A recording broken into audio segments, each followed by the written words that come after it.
कांग्रेस विधायक का पुतला दहन, संतों का सड़क पर गुस्सा।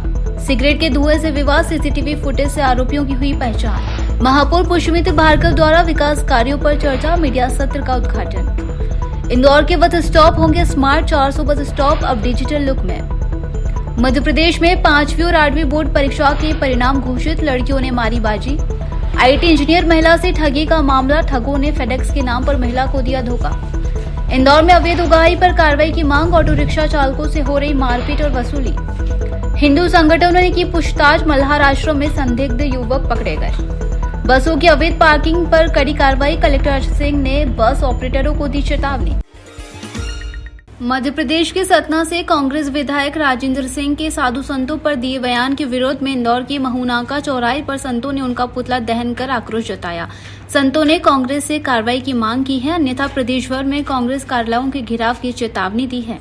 जो ऐसे अपशब्द बोलना संतों के निमित्त, तो संत लोग संसार के उद्धार के लिए प्रवचन के द्वारा अपने सनातन धर्म के प्रचार के हेतु सारे संसार को जागरूक करते हैं और उसके प्रति अपशब्द कहा है राजेंद्र सिंह को, उसको भयंकर से भयंकर उसको अपशब्द का अपमानित करने का जन्म मिलना चाहिए। जो सारे संत, हम अध्यक्ष है यहाँ इंदौर मंडल का और मेरे द्वारा सारे संत का पूरे भारत में इस तरह से संघर्ष होगा तो उसको बड़ी दिक्कत आएगी कांग्रेस वालों को, क्योंकि कांग्रेस वाले जाकर के इस तरह से संतों का अपमान करना बहुत नीच शब्द का है। आपका नाम? अखिल भारतीय संघ समिति के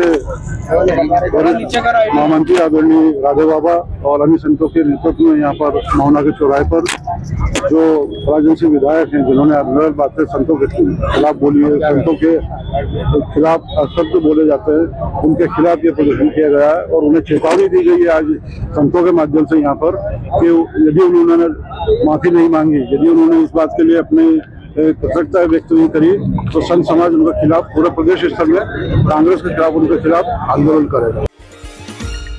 इंदौर के अन्नपूर्णा थाना क्षेत्र में मारपीट का वीडियो सामने आया है। यहाँ एक प्रॉपर्टी ब्रोकर को उसके ऑफिस के बाहर कुछ लोगों ने बेरहमी से पीटा।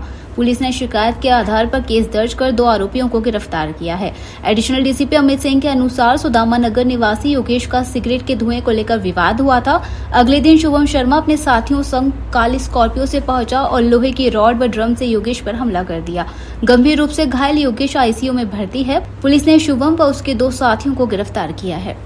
इसमें योगेश राठी और दीपक शर्मा में विवाद हुआ था। सिगरेट पीने को लेकर, धुएं के छल्ले को बनाने को लेकर विवाद हुआ था, जिसमें फिर दीपक शर्मा के भतीजे शुभम शर्मा और उसके अन्य 4 साथियों ने आकर मारपीट की थी, जो वीडियो वायरल हो रहा था। शुभम शर्मा और उसके 2 साथियों को अरेस्ट कर लिया गया। 2 अभी फरार चल रहे हैं, बहुत जल्दी इनकी गिरफ्तारी करेंगे। और इंदौर में भगवा ऑटो रिक्शा चालक संघ ने रेलवे स्टेशन पर अवैध उगाही के खिलाफ ज्ञापन सौंपा। संघ के अध्यक्ष वीरेंद्र त्रिपाठी ने बताया कि ऑटो रिक्शा चालकों से 50 से 100 रुपए की अवैध वसूली हो रही है और मारपीट भी की जा रही है। इस पर additional police commissioner Amit Singh ने थाना प्रभारी को तुरंत कार्रवाई करने के निर्देश दिए। उन्होंने कहा, अगर कार्रवाई नहीं हुई तो मैं मौके पर आकर एक को भी नहीं छोड़ूंगा। पुलिस ने कहा कि मामले की जाँच की जाएगी और कड़ी कार्रवाई की जाएगी।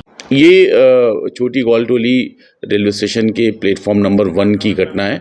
वहाँ पर जिस व्यक्ति ने वहाँ पर ठेका ले रखा है, वो लगातार बाहर से जो ऑटो वाले आते हैं उनको परेशान करता है। भगवा ऑटो एसोसिएशन के लोगों का कहना है कि हर ऑटो से अवैध तरीके से 50 रुपए की वसूली की जाती। थाना प्रभारी को इस संदर्भ में बात की गई है। जल्द ही इसमें अगर कोई भी तथ्य सामने आएगा तो वैधानिक कार्रवाई किया जाना सुनिश्चित किया जाएगा। ने वहाँ पर गुंडे बदमाश पाल रखे हैं जो अवैध वसूली करते हैं। ऑटो चालक मेन रोड से भी अगर रिक्शा लेकर निकलता है तो उसको रोकते हैं, ज़बरदस्ती उससे दादागिरी करते हैं, 50 रुपए की उससे मांग करते हैं, नहीं देने पर उसका मोबाइल रख लेते हैं और उसके साथ मारापीटी करते हैं, जिसकी जानकारी हमारी यूनियन को पिछले कई दिनों से मिल रही थी। हमारे ऑटो चालकों के साथ कम से कम 10-12 ऑटो चालकों के साथ उन्होंने मारपीट की रही, उनके टाके तक आए सिर के अंदर। हमने छोटी गौलटोली थाने के टीआई संजू कामले जी को भी इसकी शिकायत दी, आवेदन दिया, निवेदन किया, रिपोर्ट भी करी। उन्होंने आश्वासन दिया कि हम इस पर बिल्कुल एक्शन लेंगे, लेकिन कोई एक्शन नहीं लिया। इंदौर में हिंदूवादी संगठनों द्वारा मल्हार आश्रम में कई युवाओं को घूमते हुए देखा गया। जब उनसे पूछताछ की तो उन्होंने बंगाल का होना बताया। इसके बाद हिंदू संगठन ने पुलिस से संपर्क किया और युवकों की जांच पड़ताल के बाद उन्हें थाने से रवाना किया गया। पुलिस का कहना है कि सराफा में काम करने वाले बंगालियों की वेरिफिकेशन की जाएगी और बंगाल राज्य की पुलिस से भी संपर्क कर उनकी वेरिफिकेशन वहां से भी करवाई जाएगी।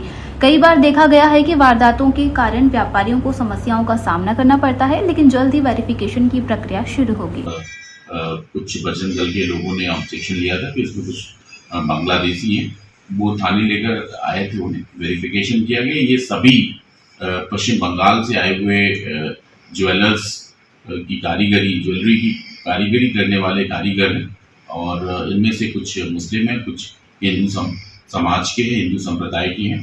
वेरिफिकेशन करने के बाद उन्हें थाने से रुखसत किया गया है और ये भी हम पूरी तरीके से इस पे काम करेंगे कि जितने भी सराफा में इस तरह के कारीगर हैं उनका पूरा डिटेल हमारे पास रहे। कई बार ये सराफा के जो कारीगर हैं ये सोने चांदी भी ज्वेलर्स के लेकर चले जाते हैं, तो पूरा वेरिफिकेशन करवाएंगे और पश्चिम बंगाल की पुलिस से भी उनका वेरिफिकेशन कराएंगे। अगर उनका कोई पुराना आपराधिक रिकॉर्ड है तो निश्चित तौर पे उनको हम प्रतिबंधात्मक कार्रवाई भी करवाएंगे। इंदौर कलेक्टर आशीष सिंह ने बस ऑपरेटरों की बैठक ली और उन्हें निर्देश दिए कि वे अपनी बसों का संचालन केवल निर्धारित स्थान से ही करें। उन्होंने कहा कि सड़कों पर बसें इधर उधर पार्क न करें और सवारी सिर्फ तय स्थानों पर ही बैठाएं। यदि ऑपरेटर इन निर्देशों का पालन नहीं करते हैं तो कड़ी कार्रवाई की जाएगी और बसें जब्त की जाएगी। कलेक्टर आशीष सिंह ने इस मामले में 3 दिन की मोहलत दी है, जिसके बाद परिवहन विभाग और यातायात पुलिस मिलकर बसों की जब्त करने की कार्रवाई करेंगे। इस बैठक में स्मार्ट सिटी के सीईओ दिव्यांग सिंह, क्षेत्रीय परिवहन अधिकारी प्रदीप शर्मा और अन्य अधिकारी मौजूद थे।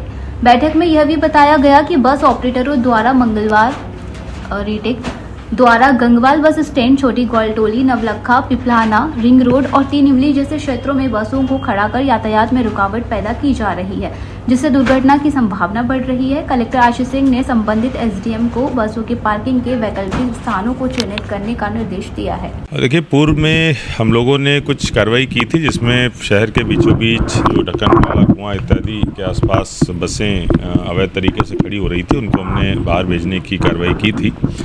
लेकिन उसके बाद जो संज्ञान में आया कि अभी 3-4 और ऐसे स्थान हैं, जैसे कि रिंग रोड है या सरवटे के पास की जगह है या फिर मरी माता के पास की जगह है, सयाजी के पास की जगह है, इन सब जगहों पर भी अवैध तरीके से बसें खड़ी हो रही हैं। तो इन सभी की आज बैठक लेके सबको निर्देशित किया गया है कि अपना ये स्थान खुद चिन्हांकित कर ले। शासन के द्वारा भी इस संबंध में मदद की जाएगी, लेकिन ये पूरी तरीके से बस ऑपरेटर्स की जिम्मेदारी है। किसी भी हालत में सड़क पर हम लोग बसें खड़ी नहीं होने देंगे। अगर उनके द्वारा कोई इस प्रकार का चिन्हांकन करके शिफ्टिंग नहीं की जाती है तो हमारे द्वारा बसों को जब्त करने की कार्रवाई की जाएगी। स्वास्थ्य प्रभारी अश्विनी शुक्ल और सचेतक कमल बाघेला ने बताया कि महापौर पुष्यमित्र भार्गव द्वारा विकास कार्यों पर पार्षदों के साथ दिनांक 28 मार्च 2025 को सुबह 11 बजे से स्वामी प्रीतम दास सभागृह में अभ्यास वर्ग एवं मीडिया सत्र का उद्घाटन किया जाएगा। इस कार्यक्रम में संगठन मंत्री हितानंद शर्मा, नगरीय विकास एवं आवास मंत्री कैलाश विजयवर्गीय तथा जल संसाधन मंत्री तुलसीराम सिलावट की उपस्थिति रहेगी। इस अवसर पर सांसद शंकर लालवानी, विधायकगण सभापति मुन्नालाल यादव, समस्त महापौर परिषद सदस्य, पार्षदगण एवं अन्य जनप्रतिनिधि उपस्थित रहेंगे। साल भर का लेखा जोखा और आने वाले साल की तैयारी की दृष्टि से रिपोर्टिंग, फीडबैक और आने वाले समय में हमको क्या करना है, इसको लेकर दिन भर आज भारतीय जनता पार्टी का पार्षद दल मंथन करेगा। इस मंथन के कार्यक्रम में, इस कार्यशाला में प्रदेश के संगठन महामंत्री हितानंद जी का मार्गदर्शन भी हमें प्राप्त हुआ है, जो वैचारिक आधार पर काम करने की हमको ताकत देगा।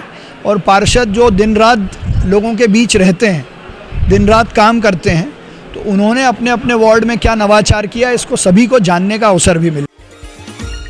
इंदौर में बस यात्रा अब और भी आसान और स्मार्ट होने वाली है। पीपीपी मॉडल के तहत शहर के पुराने बस स्टॉप को डिजिटल रूप में बदला जा रहा है। बॉम्बे हॉस्पिटल चौराहे पर एक डिजिटल बस स्टॉप तैयार किया जा चुका है, जिसमें डिजिटल स्क्रीन, मोबाइल चार्जिंग की व्यवस्था और रैंप जैसी सुविधाएं होंगी। शहर के 200 और बस स्टॉप भी जल्द इसी रूप में बदले जाएंगे। 400 बस स्टॉप के डिजिटल होने से यात्रियों को मिलेगी शानदार सुविधा और स्मार्ट यात्रा का अनुभव। बैठने की अच्छी स्पेस, डिजिटल डिस्प्ले जिसपे ये पता पड़ेगा कि कौन सी बस कब आ रही है, कितना टाइम उसे लगने वाला है, इस तरीके की सुविधाएं जो हैं वो दी जा रही हैं। मध्य प्रदेश में स्कूल शिक्षा विभाग द्वारा आयोजित कक्षा 5वीं और 8वीं की बोर्ड पैटर्न परीक्षाओं के परिणाम शुक्रवार को जारी किए गए हैं। कक्षा 5वीं का परिणाम प्रतिशत 92% रहा और कक्षा 8वीं का 90% रहा। खास बात यह है कि लड़कियों ने शानदार प्रदर्शन किया। कक्षा 5वीं में बालिकाओं का पास प्रतिशत 94% रहा और कक्षा 8वीं में 51% रहा, जो लड़कों से काफी बेहतर है। इंदौर क्राइम ब्रांच ने एक IT इंजीनियर महिला से डिजिटल अरेस्ट के नाम पर 8 लाख रुपए ठगने के मामले में केस दर्ज किया है। ठगों ने महिला को ड्रग्स के झांसे में फंसाकर बैंक जानकारी हासिल की। महिला ने 4 नवंबर को फेडेक्स कर्मचारी बनकर आए कॉल से डरकर बैंक खाते की जानकारी दे दी। आरोपियों ने महिला को धमकी दी कि यदि उन्होंने सहयोग नहीं किया तो उनकी तस्वीर एडिट कर सोशल मीडिया पर वायरल कर दी जाएगी और खबरें भी जारी कर दी जाएगी। डर के कारण महिला ने आरोपियों द्वारा मांगी गई बैंकिंग जानकारी साझा कर दी। ठगों ने महिला के बैंक खाते से 16 लाख रुपए का लोन अप्रूव करवा लिया, लेकिन खाते के लिमिट सेट होने के कारण 2 बार में केवल 4 लाख रुपए ट्रांसफर किए जा सके। अगले दिन महिला ने बैंक में संपर्क कर खाते को फ्रीज करवाया और साइबर पोर्टल पर शिकायत दर्ज कराई। क्राइम ब्रांच ने मामले में केस दर्ज कर जांच शुरू कर दी है। पुलिस अब आरोपियों की पहचान और उनके नेटवर्क का पता लगाने में जुटी है।